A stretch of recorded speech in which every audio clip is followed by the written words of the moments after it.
anfusina wa min sayyiati a'malina may yahdihillahu fala mudilla lahu wa may yudlil fala hadiyalah. Asyhadu an la ilaha illallah wa asyhadu anna Muhammadan abduhu wa rasuluh la nabiyya wa la rasula ba'da. Pertama-tama yang saya hormati Bu Laili Dwi Arsanti selaku Sekretaris Departemen, yang saya hormati juga Pak Salahuddin L.Ayubi selaku pemateri pada Karesek sore hari ini, yang terhormat kepada dosen dan tenaga pendidik yang telah berkenan hadir pada sore hari ini, dan yang saya cintai teman-teman dari Ilmu Ekonomi Syariah 58, 59, dan 56. Oke, alhamdulillahirrahmanirrahim, segala puji bagi Allah, Tuhan semesta alam yang telah memberikan kita nikmat, sehat maupun nikmat iman, sehingga kita dapat berkumpul di Zoom di rumah masing-masing yang insya Allah penuh berkah ini, di waktu yang penuh berkah ini. Selawat dan serta salam tak lupa kita curahkan kepada junjungan kita Nabi besar Muhammad Sallallahu Alaihi Wasallam. Karena berkat Allah kita dibawa dari zaman jahiliyah menuju zaman terang menerang dan penuh dengan ilmu pengetahuan dan peradaban sampai saat ini. Oke, sebelumnya perkenalkan, nama saya Rian Lukita dari Departemen Ilmu Ekonomi Syariah Angkatan 58 yang akan membantu acara Karesek atau kajian ringan seputar ekonomi syariah dengan tema zakat dan perubahan sosial. Yang akan disampaikan oleh Pak Salahuddin L.Ayubi. Oke, sebelumnya kita mungkin kita cek sound dulu nih kepada Pak Salahuddin. Assalamualaikum Pak Salahuddin. Apakah saya bisa Waalaikumsalam dengar? warahmatullahi wabarakatuh. Waalaikumsalam warahmatullahi wabarakatuh. Sehat Pak? Sehat, alhamdulillah. Alhamdulillah. Sekarang lagi di mana nih Pak? Posisinya Pak untuk Zoom ini Pak? Mah. Oh di rumah, alhamdulillah. Oke. Mungkin untuk mempersingkat waktu Pak, waktu dan layar saya persilahkan. Baik, saya share dulu screen-nya ya.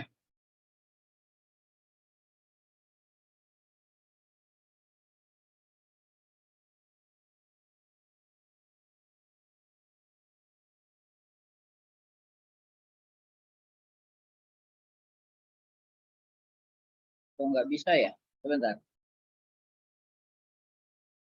Oh ini. Kelihatan ya?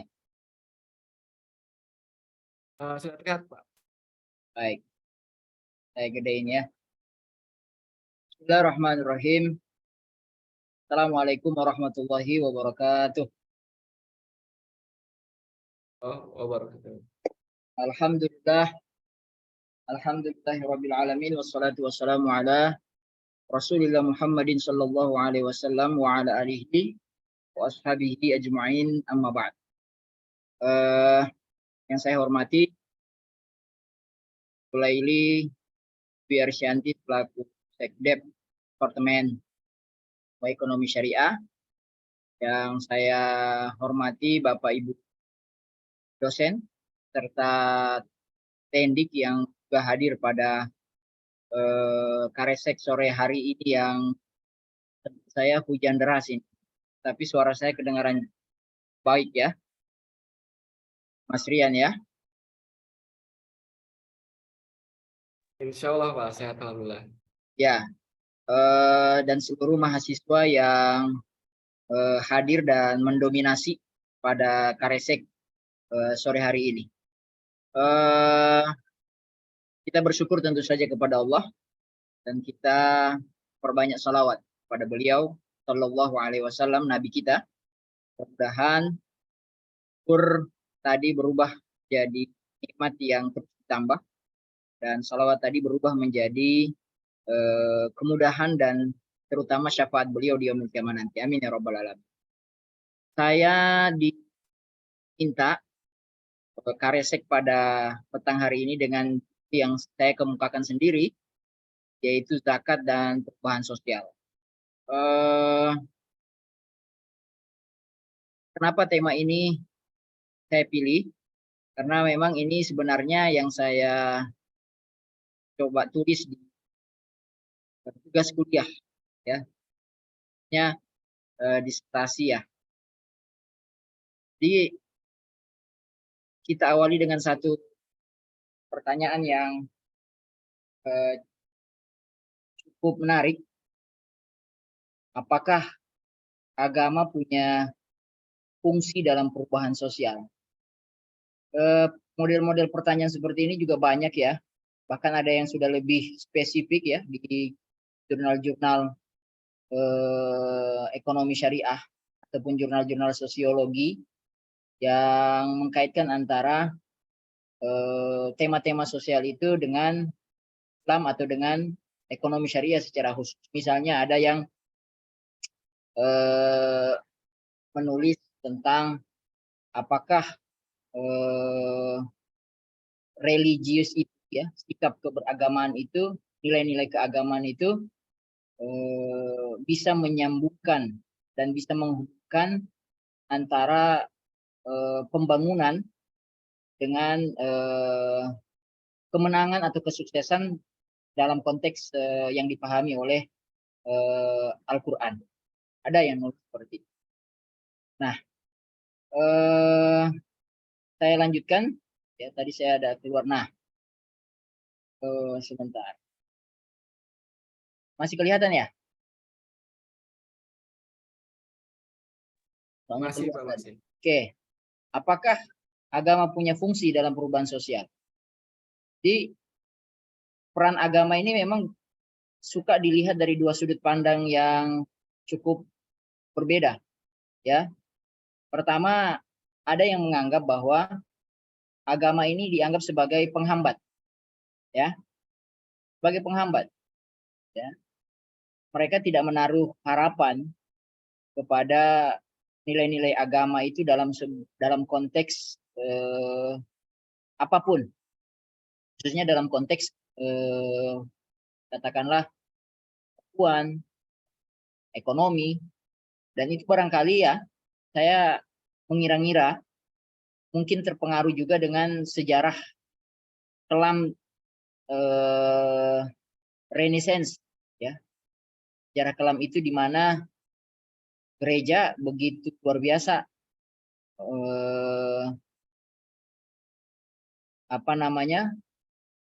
campur tangan yang hampir masuk ke dalam dan tidak masuk ke dalam ranah-ranah ilmu pengetahuan, sehingga para ilmuwan pada masa itu tidak mendapatkan ruang-ruang yang terbuka dan harus tunduk kepada apa yang diputuskan oleh gereja.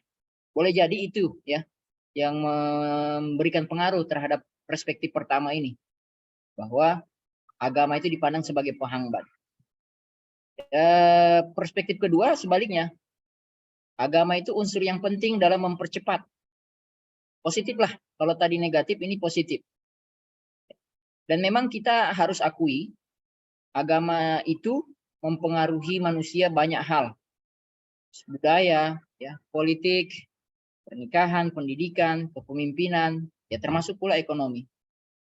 Ya, walaupun pada saat yang sama juga kita bisa mengakui juga bahwa ketika masuk ke area agama, tidak sedikit tantangan-tantangan yang muncul seperti konflik, isu-isu konflik dalam beragama, isu intoleran, ataupun isu-isu misalnya ketidakdisiplinan dalam pelaksanaan ajaran agama itu sendiri, ya.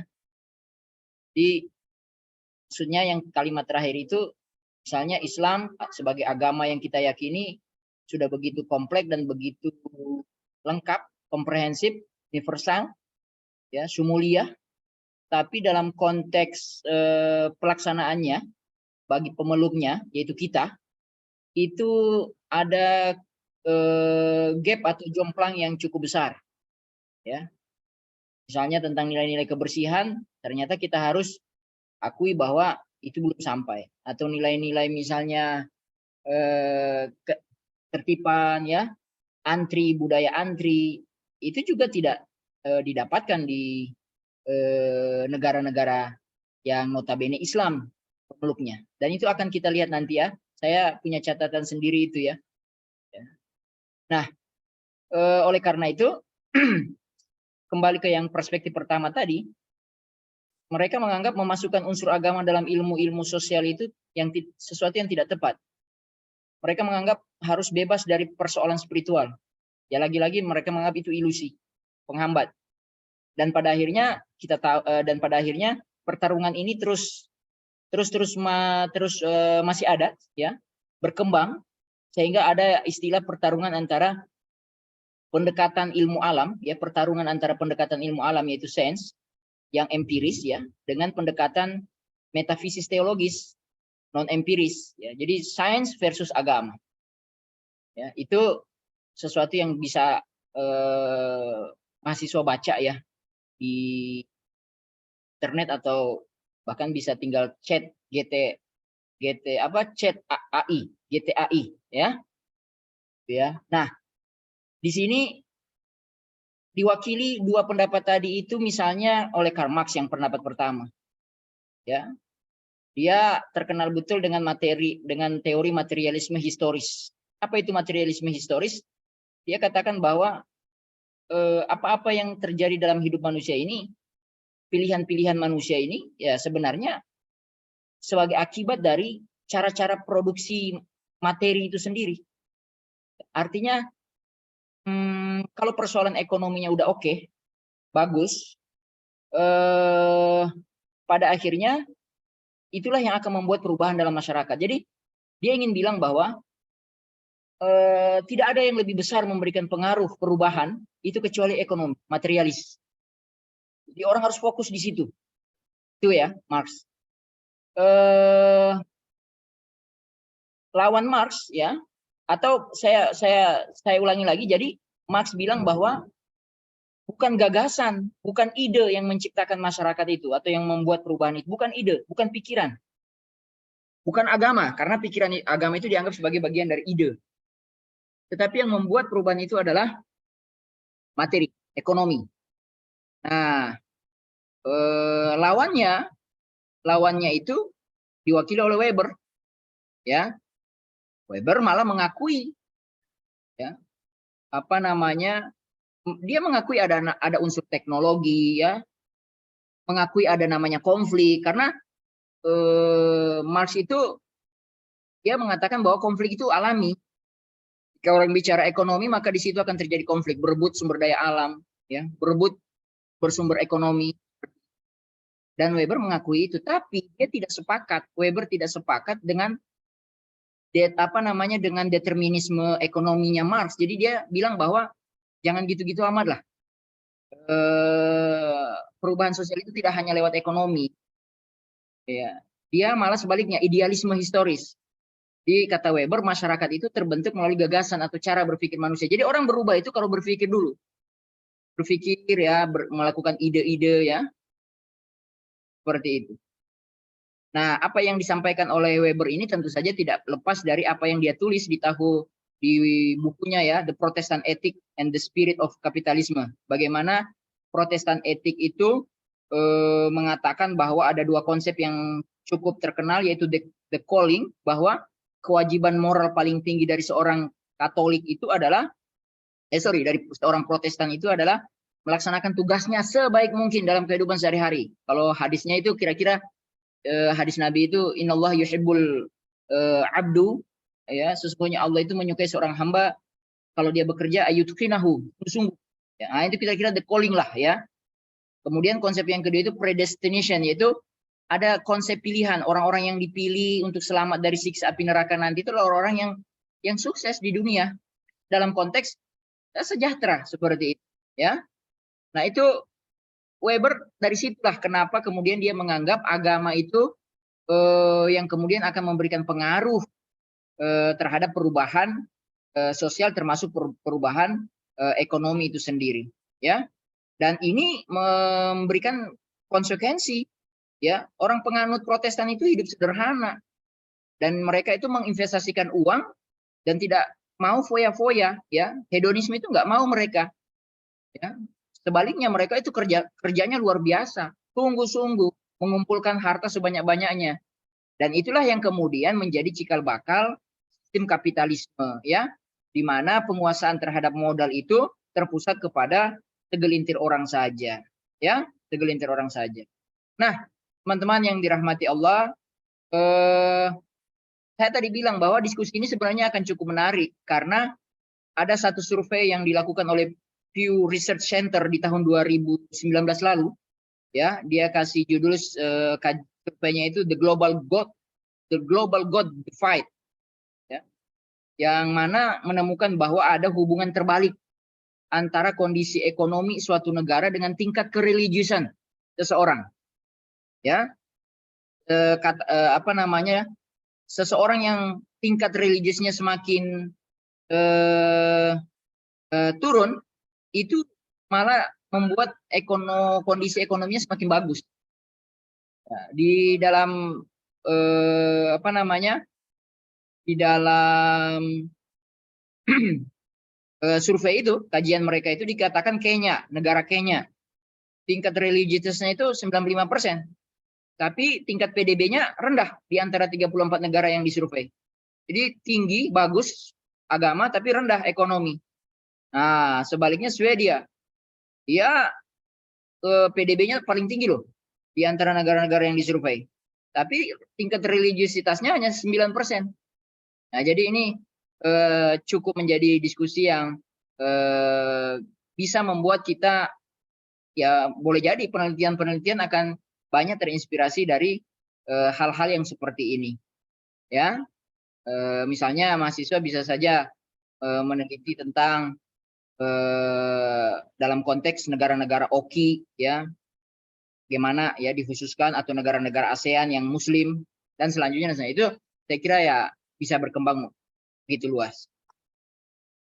Nah, dari pembuka tadi saya ingin mengajak kita kepada subtema yang berikutnya, yaitu bagaimana Islam dan perubahan sosial. Kan tadi judul besarnya zakat. Nanti mengarah ke sana sebenarnya, tapi kita mulai dulu dengan Islam.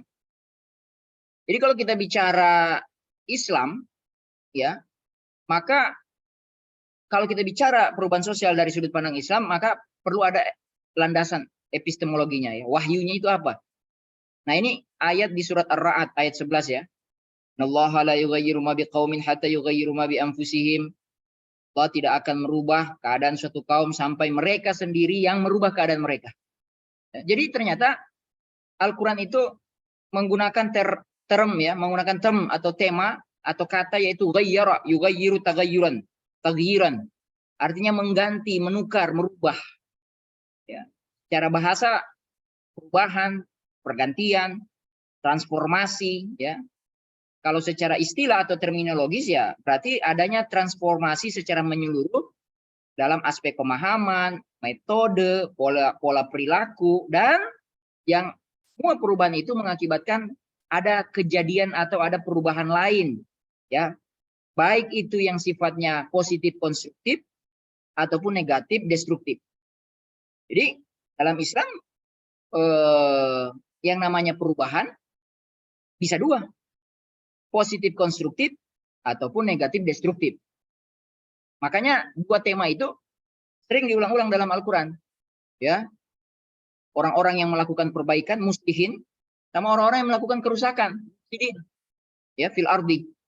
Nah, itu kalau digali lebih dalam nanti cukup mencengangkan dan cukup mengasihkan sebenarnya, karena sebenarnya saya mau mengarah ke sana, tapi ya sudahlah, terlalu luas banget nanti ya kajian itu, karena saya mendapati beberapa ayat dalam Al-Quran ternyata bentuk-bentuk kerusakan yang dibicarakan dalam Al-Quran itu ternyata seringkali dikaitkan dengan persoalan hedonisme yang sekarang lagi heboh ya di kita. Bagaimana simpul-simpul atau komunitas-komunitas tertentu di negeri ini yang begitu mewah hidupnya dan memiliki penghasilan yang luar biasa, yang secara di atas kertas itu mustahil bin mustahal, ya, dengan kondisi tingkat kepegawaian mereka, ya, itu agak-agak mustahil gitu loh, ya. Lalu itu kemudian malah diikuti dengan hedonisme dari mereka dan tidak malu-malu disampaikan di ruang-ruang publik, Instagram, medsos dan sebagainya. Nah, akhirnya terjadilah yang kita sebut, yang kita lihat akhir-akhir ini, power people. Atau kalau boleh sebut jangan power people, karena power people itu sering dipakai untuk yang sifatnya turun di jalan, offline. Ini kita sudah ada satu kekuatan namanya need power of citizen, ya kan? Netizen, power of netizen. Jadi ada yang memang ahlinya nyari foto, nyari video, dibongkar habis tuh. Ini loh, ini loh, ini loh. Akhirnya jadi bulan-bulanan, gitu ya. Dan memang teknologi mendukung itu, saya kira. Oke. Nah, dari ayat itu kita bisa lihat bahwa beberapa hal yang cukup penting. Misalnya pertama, perubahan yang dimaksud di ayat itu bukan perubahan individu loh, tapi perubahan secara komunitas, ya. Karena di situ digunakan kata kaum. Kaum itu artinya bukan individu, ya. Jadi kata kaum itu satu isyarat penting bahwa kalau mau melakukan perubahan berdasarkan definisi Islam itu sendiri, maka yang harus dipikirkan strateginya adalah perubahan secara kaum, ya, secara kaum, secara komunal, secara komunitas, ya, bukan secara individu. Walaupun pada akhirnya komunitas itu juga muncul dari individu-individu itu sendiri. Tapi itulah yang cukup menarik, dan kita akan menemukan beberapa fakta bahwa konsep-konsep pemberdayaan, konsep-konsep perubahan sosial yang muncul dari konsep pemberdayaan itu rata-rata notabene diwakili oleh kelompok, diwakili oleh komunitas, bukan perubahan-perubahan individu. Yang kedua yang bisa kita ambil pelajarannya dari ayat itu adalah perubahan yang dimaksud itu perubahan duniawi. Ya, lagi-lagi memang secara logik yang sangat dasar, Al-Quran ini kan kitab untuk kita, menjadi guidance, menjadi petunjuk untuk kita hidup di dunia, bukan untuk di akhirat. Kalau kita sudah di akhirat kan sudah selesai konteks sawab wal iqab, ya, konteks pahala, hukuman, itu konteks soal berusaha itu sudah selesai. Itu kalau sudah di akhirat selesai, kita hanya tinggal dapat hasilnya loh. Nah, jadi ayat Al-Quran yang kita sedang lihat ini adalah sebenarnya konteksnya duniawi, ya, dan bukan konteks ukhrawi. Ukhrawi itu ya kita sudah sendiri-sendirilah masing-masing, ya.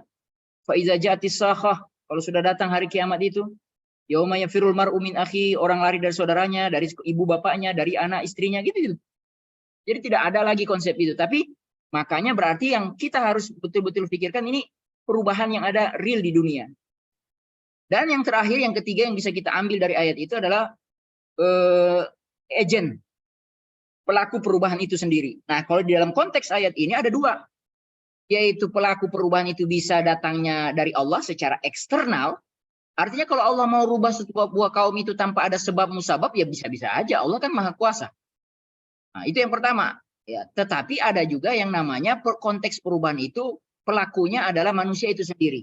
Nah, di ayat ini disampaikan juga hatta yughayyiru ma bi anfusihim. Allah tidak akan rubah sampai mereka berubah diri mereka sendiri. Walaupun sebenarnya cara bacanya juga kalau Allah mau rubah juga bisa. Cuman ini menjadi sebuah isyarat penting, tantangan dari Allah. Saya ingin rubah kata Allah, tapi gimana dengan kalian sendiri? Ada nggak arah ke sana? Ya itu dia, kira-kira begitu yang saya pahami dari ayat ini. Nah, teman-teman yang dirahmati Allah Subhanahu wa taala, itu ya satu pengantar mengenai Islam dan perubahan sosial. Nah, ini 3 faktor utama yang sebenarnya inspirasinya juga datang dari Al-Quran itu sendiri, ya. Kita bisa gali sebenarnya. Ada 3 faktor ya utama dari perubahan sosial itu. Apa? Pertama, dalam Al-Quran atau dalam Islam ada namanya faktor waktu. Apa itu faktor waktu? Faktor waktu itu bahwa yang namanya perubahan itu terjadi dengan mendadak, ya, instan. Tetapi semua pasti ada tahapannya. Kalau dalam bahasanya itu, bahasa Arabnya itu at-tadrijiyah. At-tadrijiyah itu artinya tahapan-tahapan. Perlu waktu, perlu timing. Nah, sekarang ada muncul pertanyaan kalau bicara soal waktu. Waktu mana? Ukuran apa yang mau dipakai? Waktu dalam dimensi manusia atau dimensi Allah? Dimensi lain.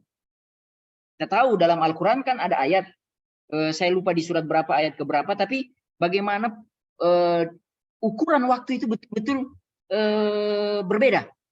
Ya, satu hari akhirat sama dengan sekian ribu tahun dunia, gitu ya. Ya, misalnya itu kalau kita lihat ayatnya ada di surah Al-Hajj, ya, ayat 47-48. Dan mereka meminta kepadamu agar azab itu disegerakan, padahal Allah sekali-kali tidak akan menyalahi janjinya. Sesungguhnya sehari di sisi Tuhanmu itu adalah seperti 1000 menurut perhitunganmu. Jadi satu hari di sisi Allah 1000 di hitungan kita, ya, di hitungan kita, ya. Dan kemudian ayatnya dilanjutkan. Dan berapa banyaknya kota yang kata Allah, aku tangguhkan azabku kepada kota itu, yang mana kota itu penduduknya berbuat zalim. Kemudian aku azab mereka dan hanya kepadakulah mereka kembali segala sesuatu. Ya, ini dua ayat ini apa relevansinya? Cukup menarik, ya, dengan apa yang terjadi hari ini, ya, bahwa begini loh, jangan pernah menyangka bahwa orang-orang zalim, kan di ayat ini ada, terutama di ayat ke-48 tadi ya, ada bicara orang-orang zalim. Ada satu negeri, di situ ada orang-orang zalim. Nah, jangan pernah menyangka bahwa orang-orang zalim itu mereka tidak pernah akan diazab. Sebenarnya akan diazab, hanya persoalan waktu, ya, hanya persoalan waktu. Dan mohon maaf, tadi sudah kita sampaikan di ayat 47, satu hari di Allah 1000 di kita, 1000 hari. Kalau 1000 hari berarti berapa tahun itu? Mas Rian. Mas Rian kalau 365 berarti 3 tahunan ya. Jadi satu hari di sisi Allah itu 3 tahunan. Ya. Artinya orang-orang zalim, orang-orang korup, orang-orang yang menyalahgunakan kekuasaan, orang-orang yang mencuri, mengambil harta negara, mereka mengira bahwa dengan tidak adanya hukuman selama ini, ya, dengan perbuatan mereka yang sudah-sudah, maka mereka mengira tidak ada hukuman itu. Nah, Allah bilang, Allah bantah, salah. Kalian salah menghitung waktu. Ya, kalian salah menghitung waktu. Ya. Jadi dan memang sengaja Allah buat perhitungan waktu itu berbeda karena Rahman dan Rahimnya Allah itu begini. Coba bayangkan kalau kemudian satu hari di sisi Allah itu sama dengan satu hari di sisi manusia. Begini maksudnya. Satu hari di sisi Allah, 1000 di sisi manusia. Maksudnya adalah agar orang itu punya kesempatan untuk bertobat. Segera bertobat, kasih waktu gitu loh, dikasih waktu, ya, dikasih waktu, ya. Teman-teman rahmati Allah Subhanahu Wa Taala, dan Rahman Rahimnya Allah juga itu adalah waktunya dibuat panjang tadi ya, 1 dengan versus 1000, 1 lawan 1000, karena memang harapannya mereka bisa bertobat atau ada satu tempo nanti mereka betul-betul dihabiskan, ya. Dan ketika mereka habis, mereka akan diganti dengan generasi yang lebih baik. Mereka akan diganti dengan generasi yang lebih baik, ya. Kalau ukurannya itu satu generasi itu hitungannya berapa ya? Pak Iqbal mungkin bisa tahu nih. 40, 40 tahun umur manusia itu disebut satu generasi. Itu disebut satu generasi. Jadi kalau 40 tahun dibagi 3 tahun, coba 3 katakanlah 30 tahun bagi 3, tadi kan berarti ada sekitar 10 tahun, 10 hari dalam hitungan Allah. Cepat juga kalau dalam hitungan Allah, ya. Teman-teman dirahmati Allah Subhanahu Wa Taala, ya. Jadi faktor waktu ini, perubahan itu dia butuh kayak kita manasin air. Itu enggak tiba-tiba langsung menggelegot, enggak, dia butuh waktu. Panas. Nah, Indonesia, negara kita juga bisa seperti itu cara pendekatannya. Akumulasi panas, akumulasi kemiskinan. Nanti suatu saat dia meledak. Ya, nanti suatu saat dia akan meledak. Nah, ledakan itulah yang harus kita antisipasi dengan baik. Nah, saya kira saya harus segera pindah ke faktor agent ya, agent of change. Ya, faktor yang kedua adalah faktor agen. Ya, kalau kita tanya misalnya pertanyaan yang sederhana, siapakah orang yang paling cocok untuk kita sebut dengan agen pelaku perubahan yang terbaik menurut Al-Quran? Ya, kalau lihat-lihat ayatnya berarti kita bisa bilang bahwa ya, yang terbaik ya Rasulullah Shallallahu Alaihi Wasallam. Ya. Dan ayatnya yang digunakan sebagai panduan itu adalah ukhrijan nas minaz zulumati ilan nur, yaitu mengeluarkan manusia dari kegelapan menuju terang benderang. Ya, kata gelap itu bisa diganti dengan dari ekonomi yang nggak bagus jadi bagus, ya. Negatif positif, ya, negatif positif, ya. Nah, apa ya?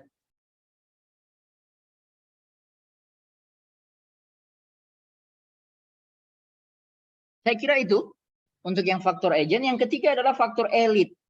Ya, ini juga cukup menarik. Ya, cukup menarik. Artinya bahwa kalau orang-orang sosiolog itu mengatakan faktor perubahan itu ada bukan hanya di satu orang. Tadi kita bilang agennya, faktor agennya itu Rasul. Tapi kan kita tahu juga Rasulullah tidak sendirian dalam melakukan perubahan-perubahan sosial di Mekah. Ya, Madinah. Ada di sekelilingnya, ada Abu Bakar, ada Umar, ada Utsman, ada Ali, ada Abdurrahman bin Auf, ada Khalid bin Walid, ada siapa lagi? Banyak lah.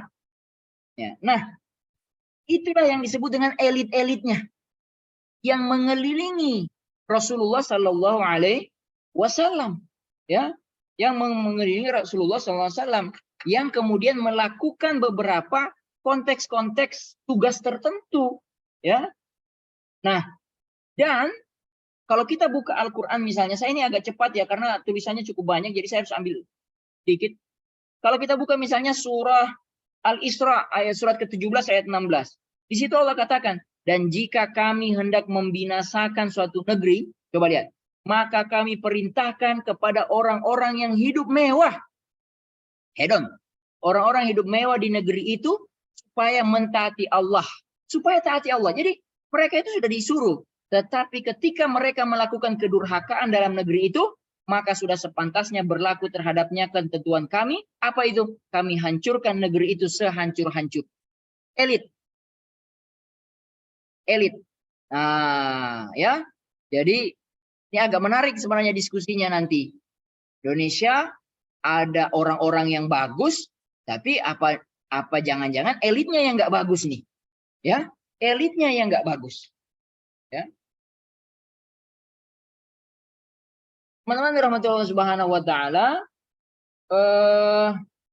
apa ya? Saya kira ini satu waktu nanti saya harus lebih banyak baca lagi ya tentang konsep-konsep ini lebih dalam karena saya agak khawatir waktu tidak mengizinkan kita untuk sampai ke ujung. Nah, oleh karena itu saya ingin pindah ke sini saja. Ya, mudah-mudahan nanti kalau diskusi ada sedikit ini. Nah, ini baru kita masuk zakat produktif dan pemberdayaan masyarakat. Jadi maksud saya, judul besar kita zakat dan perubahan sosial. Jadi diawali dengan Islam, Islam turun ke zakat. Zakat itu bagian dari Islam. Dan perubahan sosial itu bisa saja salah satunya ya tadi ekonomi. Nah, lewat ekonomi itu lewat pemberdayaan masyarakat. Nah, kita tahu dimensi zakat itu ada 3. Dan itu yang dikatakan oleh Qardawi ya di dalam bukunya. Dimensi yang Yusuf Qardawi bagi itu, Syekh Yusuf Qardawi bagi itu ada 3, yaitu dimensi spiritual, lalu ada dimensi ekonomi, atau kita yang kedua lah dimensi sosial. Jadi zakat itu dimensi ibadah ada, dimensi dimensi ibadah ada, kemudian dimensi sosial ada, ya. Lalu yang ketiga dimensi ekonomi juga ada, ya. Dimensi ekonomi itu juga ada. Nah, dari dimensi yang ketiga tadi, yang terakhir, yang ketiga, nomor 3, ekonomi, itulah yang kemudian memunculkan definisi zakat produktif. Jadi zakat itu kan ada 2, konsumtif, produktif. Kalau konsumtif sekali habis selesai, ya, fakir miskin kasihlah itu selesai, makan hari ini selesai, kontrakan selesai, utang selesai. Tapi kalau produktif itu, ya, produktif itu bagaimana kemudian sebuah model distribusi sebuah model distribusi zakat yang ditujukan dalam rangka menyelesaikan masalah sosial kemiskinan yang diberikan kepada seseorang atau sekelompok masyarakat atau pengusaha kecil untuk digunakan sebagai modal kerja sehingga dia atau mereka itu punya penghasilan tetap meningkatkan pendapatan dan usaha, serta dapat memenuhi kebutuhan dia sehari-hari. Dengan catatan, tidak boleh dihabiskan secara langsung untuk konsumsi, tetapi dikembangkan, bahkan kalau perlu bisa ditabung, dan pada akhirnya dari itulah semua diharapkan bisa berfungsi sebagai alokasi dan stabilisator ekonomi. Dan teman-teman, lintasan sejarah ya, model-model pengelolaan zakat secara produktif ini udah dilakukan oleh Khalifah Umar bin Khattab ya. Kasih seorang mustahik 3 ekor onta ya, lalu nanti dimintain zakatnya ya. Lalu ada Umar bin Khattab juga kasih kredit kepada Hindun binti Utbah 4.000 berapa itu 4.000 dinar apa dirham untuk berdagang. Pernah dikasih Abu Musa Al-Asy'ari pernah memberikan kredit kepada kedua anak Umar bin Khattab untuk berdagang. Ya macam-macam banyak. Umar bin Abdul Aziz pernah memberikan kredit untuk dikembangkan, bahkan bisa sampai Umar bin Abdul Aziz itu pernah memberikan uang kredit, uang pinjaman, ya qardul hasan kemungkinannya kepada non-muslim, ya. Nah, teman-teman dirahmati Allah, konsep pemberdayaan dalam Islam itu lewat Rasulullah SAW melalui ukhuwah, keadilan, kebersamaan, lalu musyarakah, partisipasi dan ta'awun. Nah, banyak sudah penelitian tentang pemberdayaan masyarakat pakai zakat produktif itu. Malaysia, itu dari tahun 80-an. Ya, pengembangan ekonomi, bantuan modal proyek, bengkel menjahit, pasar rakyat asnaf, pendirian pusat pelatihan asnaf, ya, itu sudah. Kemudian apalagi? Di Brunei ya, apalagi di Brunei misalnya. Di Brunei itu di Kelantan, di beberapa negara, di Aljazair itu sudah diteliti dan berhasil ya memberikan pengaruh ya seperti itu. Nah, teman-teman yang dirahmati oleh Allah Subhanahu wa taala, dan masih banyak lagi penelitian-penelitian yang berbicara soal tersebut. Nah, ini sudah 30 menit. Saya mau cepat pindah ke sini. Sebenarnya ini slide kedua terakhir. Sebenarnya dari tadi ini kita sedang membahas apa? Sebenarnya kita sedang membahas kemiskinan itu sendiri, ya. Karena zakat dan perubahan sosial itu salah satunya lewat ekonomi. Walaupun nanti kita berikan kritikan juga, ya. Karena kalau cuma ekonomi toh, ya nanti kita ke arah sosialis gitu, ya. Sosialisme, Karl Marx punya, ya. Kalau kita terlalu mengarah kepada kulturalnya Weber, ya berarti kita nanti jadi kapitalis seperti itu. Nah, ternyata ada 3 konsep kemiskinan. Yang pertama, kemiskinan absolut. Apa itu kemiskinan absolutnya Marx ya? Ini Marx agak ke sini dia. Dia bilang bahwa kemiskinan itu disebabkan oleh faktor mendasar, yaitu ketidakmampuan dan ketidakberdayaan individu atau masyarakat dalam memenuhi kebutuhan mereka, pangan, sandang, kesehatan, perumahan, pendidikan. Akhirnya absolut lah. Sehingga Marx dengan materialisme historisnya yang saya jelaskan di awal tadi memandang bahwa perubahan sosial hanya dapat dimulai dari perubahan materialisme. Ya. Kata dia ya, ini tulisan kata Marx. Sejak kemunculannya pertama kali di dunia, makhluk manusia tidak dimotivasi oleh ide-ide besar, tetapi oleh kepentingan materi yang sangat mendasar untuk keberlangsungan hidup. Tiap orang butuh makan, pakaian, tempat berteduh. Setelah kebutuhan tersebut terpenuhi, muncul kebutuhan lain, yaitu reproduksi. Reproduksi itu akan membentuk keluarga dan komunitas yang masih menciptakan kebutuhan lagi dan tuntutan materi yang lain. Dan cara untuk mengembangkan dan menyelesaikan semua itu adalah produksi. Itu Marx ya. Di struktur ekonomi dia kuatkan. Yang kedua, kemiskinan kulturalnya Weber. Jadi apa itu kemiskinan kultural? Kemiskinan kultural itu ada menganggap bahwa ini bicara soal strategi bertahan hidup, ya. Soal bertahan, orang-orang miskin termarginalkan dalam masyarakat kapitalistik, ya, yang terstruktur dan individualistis, yang tidak menawarkan apapun bagi mereka untuk prospek masa depan, ya. Ya, Weber memandang bahwa perubahan sosial dalam masyarakat berkaitan erat dengan pengembangan rasionalitas manusia melalui kultur budaya. Jadi begini, kemiskinan kultural itu orang jadi miskin gara-gara budaya. Ya kalau budayanya bagus dia. Ya. Meksiko, nah, makanya kenapa Weber itu begitu menggebu-gebu dengan etik Protestan, dia membela Protestan. Dia bela Protestan lebih bagus daripada Katolik gitu. Bahkan kalau teman-teman mahasiswa baca lebih, saya juga masih perlu membaca. Siapa nih? Weber ini membandingkan 5 agama. mulai dari Hindu, Yahudi, Islam termasuk, dan Weber menaruh Islam paling buncit. Kata Weber, Islam tidak ada sama sekali nilai-nilai kerja keras dalam konteks keagamaannya, dan dia terpengaruh dengan membaca historinya masa-masa jahiliyah, qablal Islam, sebelum Islam itu datang. Bagaimana ya betul-betul jahiliyah, penguasaan individu, Abu Sofyan, Abu Jahal menguasai orang, perbudakan, kira-kira begitu. Ya, tidak ada keadilan. Nah, itu yang dibaca dan belum sampai kepada kesimpulan. Nah, yang terakhir, saya juga agak ragu ini, apa betul saya harus kasih istilah kemiskinan struktural? Sebenarnya Ibnu Khaldun. Jadi apa itu kemiskinan struktural? Itu bahwa kemiskinan struktural itu ada kesenjangan yang disebabkan persoalan struktur. Misalnya gini, 28 tahun yang lalu itu seorang bernama Usman, ya, dia pernah menulis tentang Green Revolution, yaitu sistem pertanian yang mana telah berhasil meningkatkan produksi padi secara besar-besaran 28 tahun yang lalu. Berarti ya kita usia-usia belasan tuh. Jadi bagaimana sistem pertanian kita telah berhasil meningkatkan produksi padi secara besar-besaran dalam waktu yang relatif singkat. Tapi sayang, isu kemiskinan 28 tahun yang lalu itu belum terselesaikan sampai hari ini. Dan dia mengatakan ternyata persoalannya bukan di situ. Persoalannya adalah iklim ketidakadilan dalam proses produksi. Petani kaya dengan modal yang lebih besar itu akan cepat berkembang, apalagi ditambah dengan teknologi. Dibandingkan dilawankan dengan petani miskin, modal yang seadanya, lemah, teknologi tak ada. Dan lembaga-lembaga yang dibentuk dalam rangka pengembangan keberhasilan Green Revolution tadi, itu ternyata lembaga-lembaga yang tujuan akhirnya dibuat untuk mendukung fungsi-fungsi produksi, struktur pasar yang banyak dinikmati oleh kelompok elit tertentu, elit loh, ya, yang lebih mendominasi dalam proses-proses pengambilan keputusan yang krusial.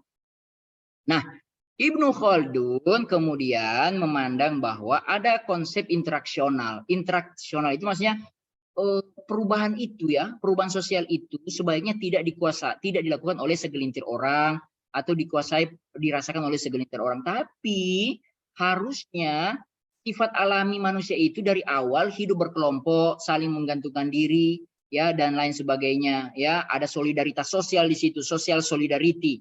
Ya, nah inilah yang kemudian menjadi modal awal dalam konteks persoalan kemiskinan itu sendiri.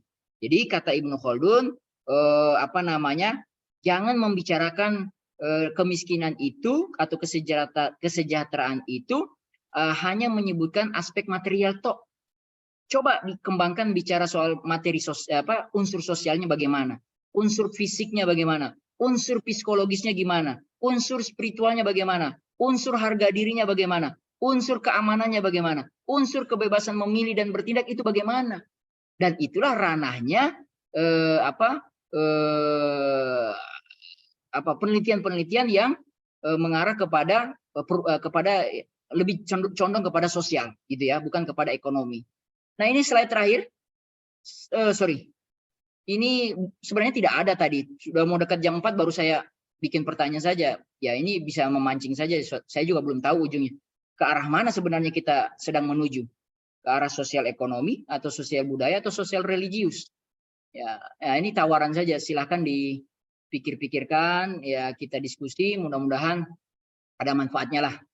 37 menit ini yang saya bawakan kesempatan sore hari ini. Terima kasih sudah dikasih kesempatan. Saya kembalikan ke Mas Rian. Assalamualaikum warahmatullahi wabarakatuh.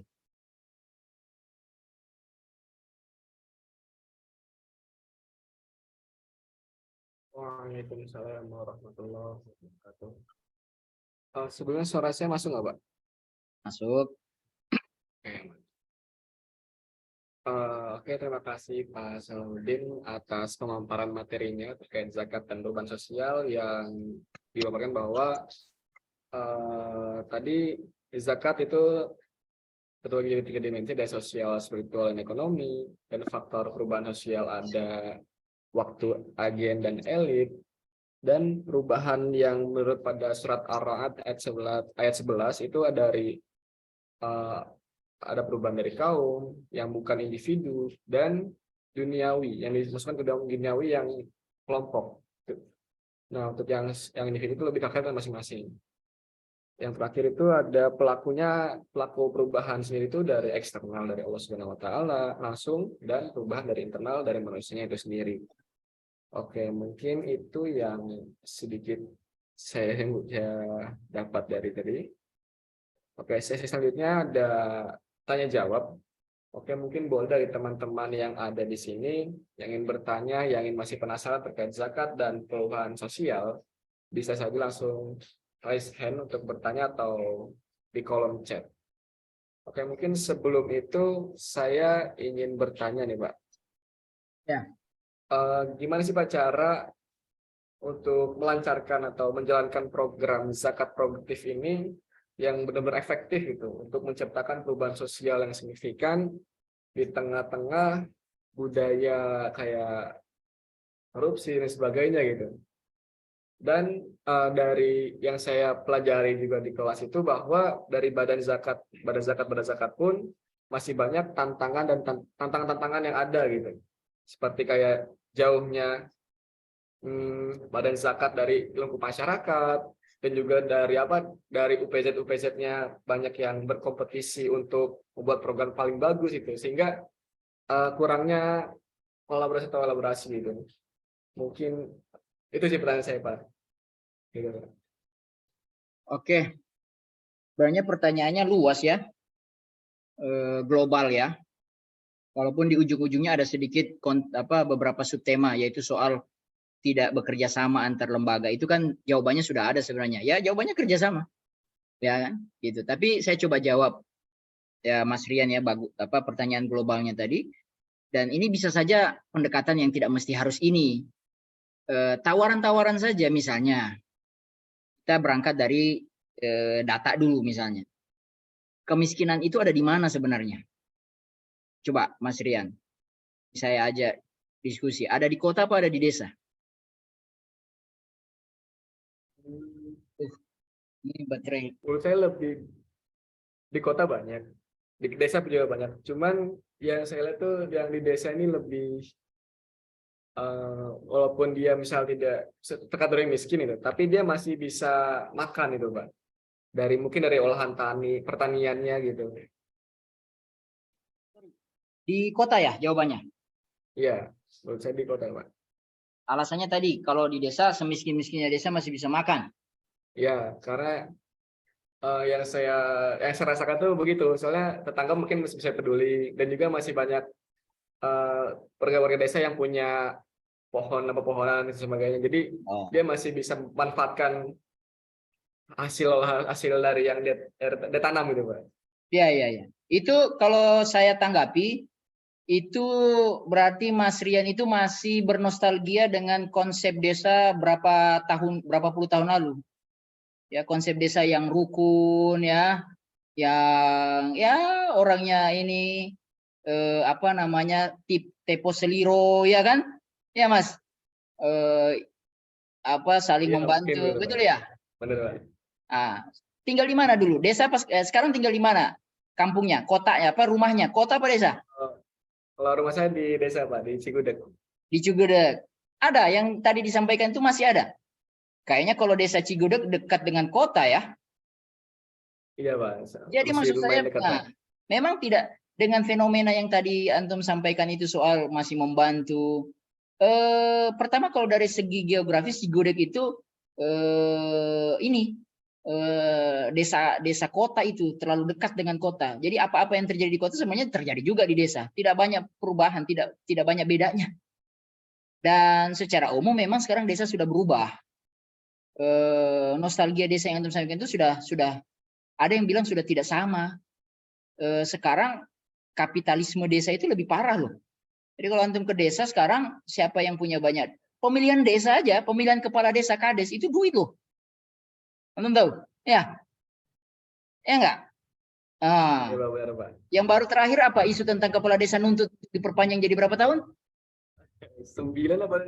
Nah, pertanyaan saya, kenapa mereka menuntut seperti itu? Mungkin ada maksud eksplisit lain itu. Lah iya, karena di desa itu ada pergerakan uang. Jadi kapitalisme itu atau istilahnya modal duit bergerak itu tidak cuma di kota sekarang, di desa. Dan ketika COVID itu datang, itu luar biasa loh. Dulu tahun 9 berapa itu 98, 2008 ya, 2008. Krisis kan waktu itu, tapi krisisnya nggak separah-parah kita sekarang. Sekarang orang sampai harus pulang ke desanya loh, karena di kota udah nggak bisa ngapa-ngapain. Berapa lama waktu itu dibuat apa PKM, apa itu istilahnya, pembatasan, ya kan, pembatasan itu. Nah, orang nggak bisa bergerak, restoran pada tutup semua, ya. Akhir PPKM, betul Mbak Yekti. PPKM itu luar biasa. Yang tahun 2008 tidak terfikirkan orang masih bisa bergerak, itu sekarang tutup semua. Akhirnya apa? Kembali ke desa. Nah, dari situ saya mulai bergerak. Jadi sebenarnya saya tawarkan bahwa kemiskinan itu kebanyakan di desa sebenarnya. Kalau boleh saya berpendapat, karena penduduk kita sebagian besar profesinya petani, dan petani itu di desa, dan ekonomi petani kita buruk, ya, tidak terlalu bagus. Seperti itu Mas Rian. Jadi berarti dari desa. Nah, pertanyaannya bagaimana bergeraknya? Ya sudah, bergerak di desa. Ekonomi syariah masuk desa, ya. Apa namanya, bisnis petani-petani masuk, ya. Orang lebih memilih jadi kepala desa daripada anggota dewan kalau di Kabupaten Bogor. Wah, bisa jadi, ya, duitnya banyak tuh. Ya, apa, uang dana desa itu loh, hanya dua kemungkinan, bikin dia desanya berhasil atau kepala desanya masuk penjara, ya kan begitu. Jadi maksud saya adalah Mas Rian, bahwa kita sudah harus merubah paradigma kita berpikir bahwa dari mana mau dimulai. Dari mana mau dimulai? Kalau selama ini kita selalu, barangkali ya, selama ini yang sering itu memulainya dari kota, ya. Orang semua lari ke kota loh. Ya, orang semua lari ke kota. Jepang itu punya permasalahan. Tidak ada lagi yang mau tinggal di desa. Ada 9 juta rumah disita sama negara, sampai berdiri bank rumah kosong. Rumah-rumah kosong itu disita sama negara. Karena apa? Anak-anak mudanya sudah nggak mau ke desa. Jadi saya kira ini peristiwa yang kalau di Jepang terjadi, bisa jadi juga terjadi di Indonesia. Dan nanti buka data, berapa persen tingkat migrasi atau apa istilahnya itu dari desa ke kota itu meningkat tajam. Jadi maksud saya adalah mari kita bangun ekonomi desa itu dengan ekonomi syariah. Konsep-konsep zakat, ya itu tadi, zakat masuk desa, wakaf masuk desa, ya, wakaf pertanian, ya, di desa. Ilmu-ilmu, skill-skill yang ada di kota, ya itu harus disambungkan ke desa, ya. Ya, saya kira itu yang bisa saya jawab, ya. Apa namanya, soal tidak adanya kerjasama yang bagus atau masing-masing ingin memperlihatkan yang paling hebat. Kalau sosiolognya itu bilang, ya itu biasalah konflik. Orang itu jadi bagus karena ada konflik, ya. Tapi mungkin kita harus bikin satu pertanyaan juga. Emang harus ada konflik baru jadi bagus? Kan selama ini orang berpikir bikin konflik dulu, jadi orang bukan bertengkar, orang bersaing, akhirnya jadi bagus. Kan sebenarnya apa harus begitu? Ya, apakah Al-Quran menawarkan konsep yang lain? Tidak mesti kalian bersaing, tapi definisi bersaing dalam Al-Quran itu apa? Fastabiqul khairat, berlomba-lomba, bukan bersaing, bukan saling mengalahkan. Jadi kalimat Al-Quran itu fastabiqul khairat, berlomba-lombalah kamu dalam kebaikan, wa ta'awanu 'alal birri wat taqwa. Berlomba-lombalah saling kerjasama dalam kebaikan. Jadi kita rubah itu paradigmanya, bukan paradigma saling menghancurkan, tapi paradigma saling menguntungkan. Nah, itu yang barangkali harus betul-betul juga kita sampaikan, karena penguasaan terhadap kekayaan negeri ini cuma segelintir orang. 50 orang kaya di negeri ini menguasai ratus juta hajat hidup orang Indonesia. Saya kira itu yang bisa sampaikan Mas Rian, ya. Wallahu a'lam bishawab. Terima kasih Pak Taco, udah jauh sekali Pak. Terima kasih banyak Pak. Oke, selanjutnya tadi ada Bu Laili raise hand. Mungkin Bu Laili ada pertanyaan. Waktu dari layar saya persilahkan Bu Laili. Assalamualaikum. Waalaikumsalam warahmatullahi wabarakatuh. Sebenarnya tadi temanya sama tentang pedesaan. Oh ya? Ya, sudah dibahas. Karena saya 3 kali menjadi diminta bimbingan di KKNT. Keluhan mahasiswa di desa itu, masyarakat desa seringkali menunggu bantuan. Jadi pasif, sifatnya pasif. tidak mau berproduksi di 3 desa, lokasi KKMT. Jadi menunggu bantuan apapun ya dari pemerintah. Dan kalaupun misalnya dibuat program oleh KKMT, oleh mahasiswa KKMT, itu hanya sebatas waktu itu saja, jadi tidak berlanjut, tidak sustainable. Jadi berikutnya sudah stop, dan ketika kita kunjungi lagi sudah berhenti program dan tidak berlanjut, tidak produktif lagi, dan lagi-lagi menunggu bantuan. Nah ini solusi ini masih menyambung ya, karena kemiskinan banyak di desa itu bagaimana, dan kita alhamdulillah menawarkan mata kuliah PPDES ya, ekonomi pesantren dan pedesaan, dan ada masukan dari apa yang bisa kita lakukan. Terima kasih. Mohon maaf, ada kalimat terakhir yang agak saya kurang jelas dengar, diulang. Apa yang bisa kita lakukan? Terhadap situasi. Terima kasih. Ya. Mungkin sinyal di saya, tapi saya nangkap sedikit-sedikit bahwa apa yang bisa dilakukan terkait misalnya tadi mata kuliah kita ya, Bu Laili ya. Punten ya, saya nanya lagi. Iya, kita kan menawarkan ekonomi dan pedesaan. Iya, betul. Saya lihat itu, tapi menarik juga sebenarnya, enak. Pengen juga terlibat di situ ya, tapi ya nantilah. Tapi oke lah, ini pertanyaan sore. Jadi memang betul bahwa masyarakat desa kita sudah mulai mengarah kepada apatis ya. Padahal undang-undang desa yang terbaru itu kan dikatakan di situ bahwa yang dimaksud dengan pemberdayaan ataupun apa sifatnya bantuan itu seharusnya tidak lagi bersifat top down tetapi bottom up. Bottom up itu maksudnya kegiatan-kegiatan itu harusnya melibatkan mulai dari hal yang sangat mendasar di start awal dari masyarakat desa itu sendiri. Mereka mau apa? Ya, dan digali ya, cara dibantu, dibimbing, bukan diarahkan, maksudnya bukan dikasih begitu saja gini. Begitu ya bahasa undang-undang desa. Kalau memang ternyata kita harus akui bahwa masyarakat desa kita mulai apatis, nah ini jawaban. Misalnya kalau pertanyaan tadi, bagaimana mata kuliah itu? Apa mungkin misalnya dimasukkan unsur komunikasi, ada materi tentang komunikasi pembangunan masyarakat desa, nah gitu ya. Bagaimana untuk membuat mereka yang datang nanti dari kota, entah itu mahasiswa, entah itu siapa, ada semacam standar keilmuan atau standar komunikasi yang bisa dipakai, dijadikan rujukan bahwa begini loh untuk melakukan pendekatan terhadap petani kita. Dan menurut saya, boleh jadi kita harus melakukan perubahan-perubahan signifikan dalam teori komunikasi terhadap penduduk desa itu sendiri. Kenapa? Karena hari ini dengan beberapa tahun yang lalu beda.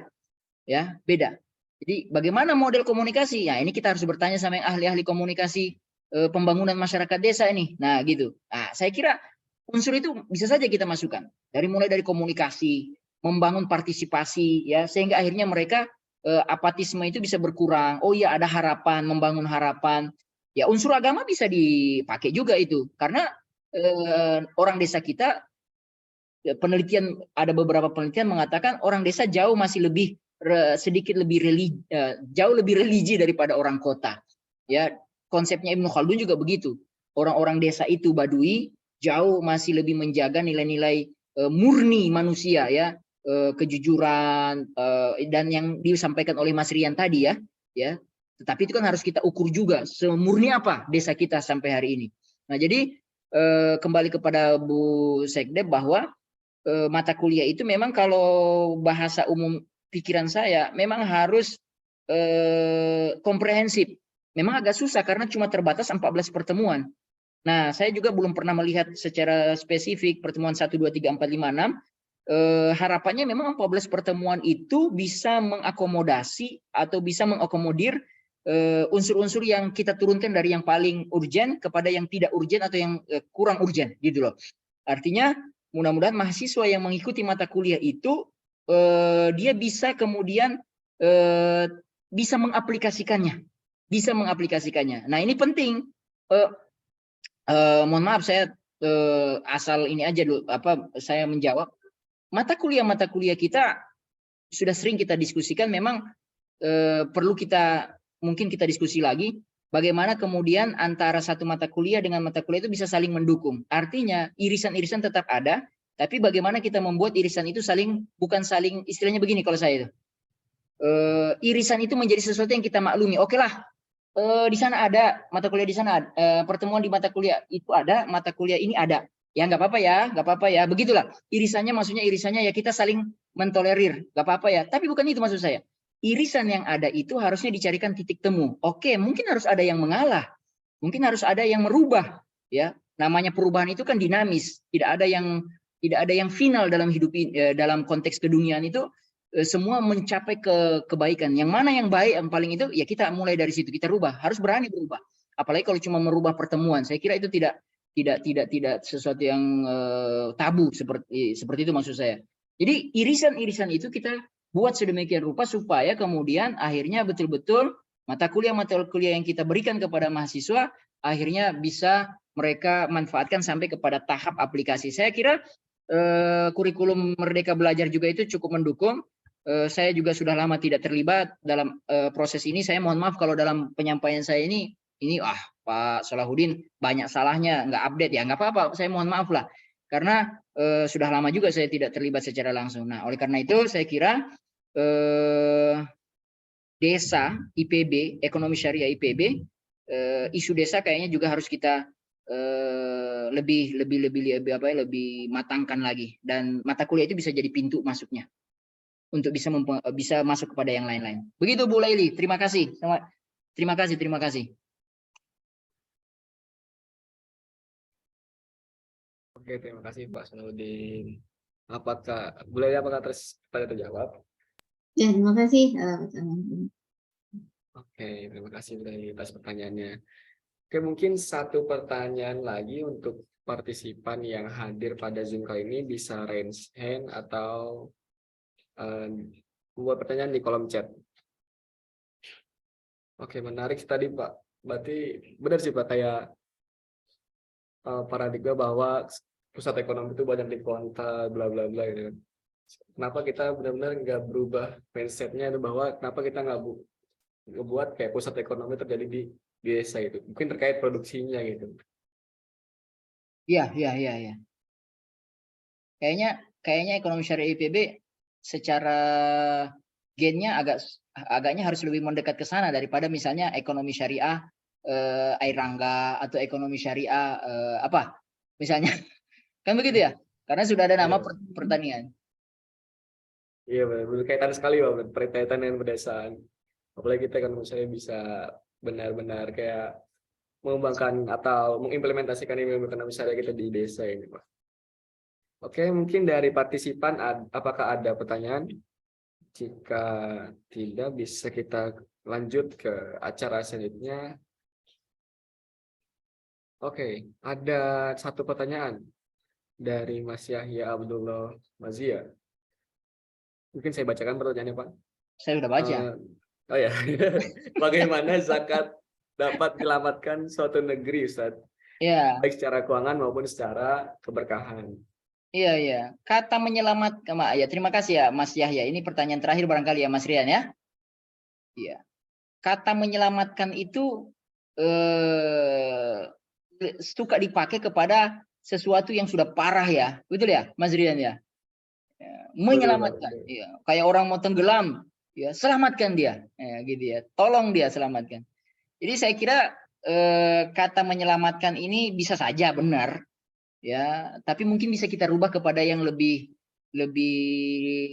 yang lain lah, misalnya bagaimana zakat itu dapat memberikan maslahat, manfaat, membangun negeri, kampung, ya. Tadi kita sudah bicara desa, bagaimana dia dapat memberikan itu, ya, baik secara keuangan maupun secara keberkahan. Saya kira janji-janji Allah terhadap orang yang melakukan ibadah zakat, baik itu dari pemberi, muzaki maupun mustahik, itu harus kita akui sebagai sebuah kebenaran. Ya, mirip-mirip dogma lah. Tapi kan begitu kita, rukun iman kita kan harus percaya kepada Al-Quran. Masa kita nggak percaya? Begini, jadi maksud saya teman-teman ekonomi syariah mahasiswa, Al-Quran itu harus diimani, Al-Quran itu harus dipercayai.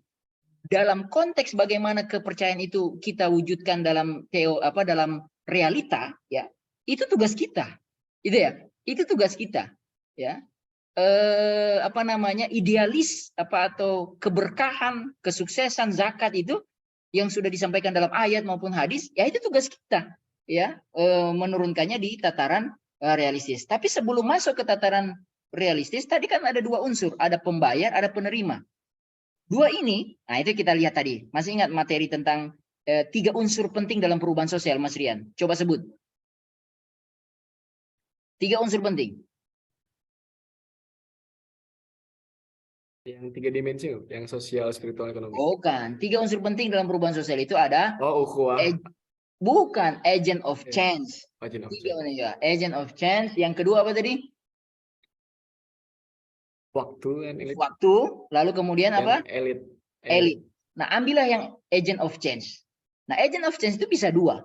Bisa pembayar, bisa penerima zakat. Kalau kita dekati dari pembayar dulu. Data zakat, pemberi zakat, sampai data terpaling update lah katakanlah tahun ini, memang terjadi peningkatan. Peningkatannya ada, tapi belum sampai kepada apa istilahnya itu, yang diperkirakan harus dicapai. Potensi itu belum tercapai 300 triliun loh. 300 T, yang dicapai baru berapa M? Berapa T? Sorry, saya salah. Berapa T itu? 12 T, 16 T, 20 T tahun ini. Jadi masih jauh panggang dari api. Itu dari aspek agent of change-nya pembayar zakat. Lalu agent of change penerima. Nah, penerima itu berarti mustahik. Tadi sudah ada masalah yang dikemukakan oleh Bu Sekdep. Bagaimana penerima kita itu mentalnya juga harus dirubah. Bukan lagi mental penerima saja. Mental tak mau berubah, ya dapat, habis itu habis, dapat, habis, gitu loh. Jadi itu harus diperhatikan. Dan yang tidak kalah penting juga, di tengah-tengah itu antara pemberi dan penerima ada amil. Nah, di mana antum, teman-teman mahasiswa, adik-adik mahasiswa ini bisa berperan? Ya syukur-syukur pemberi zakat nanti kalau sudah sukses yo. Kalau sudah kerja semua, nanti kan dapat uang, dapat gaji, dapat uang. Ya bayarlah zakat, ya maksimal. Tapi sebelum menunggu kaya itu juga, sebelum sampai kemudian menjadi muzaki yang sejati, ada sedekah, ada infak. Tapi bisa juga kemudian masuk di area tengah-tengah itu. Apa itu tengah-tengah? Amil. Tapi bukan cuma amil doang. Amil hanya bisa. Amil itu, definisi amil itu, ya. Amil itu bisa banyak. Ada amil administrasi. Ada amil zakat yang sifatnya pemberdaya. Ada amil yang sifatnya advokasi, amil advokasi, ya, membantu persoalan-persoalan hukum. Nah, di mana silahkan pilih. Mau jadi amil pemberdaya, mau jadi amil administrasi manajemen yang bagus, ya, amil keuangan, nilai-nilai akuntansi syariah itu dimasukkan, atau mau jadi amil banyak di situ. Pertengahan itulah kita ambil peran. Jadi Mas Yahya, keberkahan itu adalah hasil akhir setelah kemudian berusaha itu dilakukan. Jadi kalau bicara berkah, saya diawali dengan saya mengira bahwa harus bicara dulu tentang apa yang sudah dilakukan. Ya, nah tentu saja dalam proses-proses itu nilai-nilai syar'inya, nilai-nilai akidahnya tetap dijaga. Mudah-mudahan berkah turun. Ya, wallahu a'lam bishawab. Wallahu a'lam bishawab. Oke, terima kasih Pak Salahuddin atas jawabannya. Mungkin pada Mas Yahya apakah terjawab pertanyaannya? Oke, semoga alhamdulillah. Jazakallah khair. Oke, selanjutnya mungkin karena tadi pertanyaan terakhir dan waktu mulai sore dan menuju maghrib itu, kita ke selanjutnya yaitu penyerahan sertifikat yang akan dipandu oleh operator mungkin. Oke. Oke, ini Pak ada sertifikat dari departemen untuk apa yang atas apresiasi kita telah berkenan menjadi pemateri pada Karesek Talk pada sore hari ini. Terima kasih, saya terima Mas Rian sertifikatnya. Tinggal dikirim PDF-nya saja. Baik Pak. Oke, mungkin karena itu acara terakhir dan serangkaian acara talk ini sudah selesai. mungkin acara ini saya akan tutup.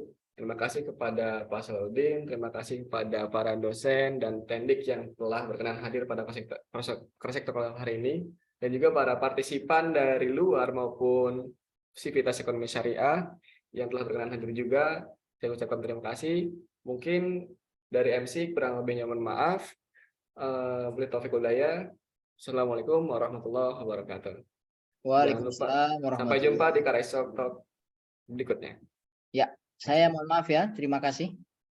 Terima kasih, Pak. Ustaz. Tipayun, tipayun.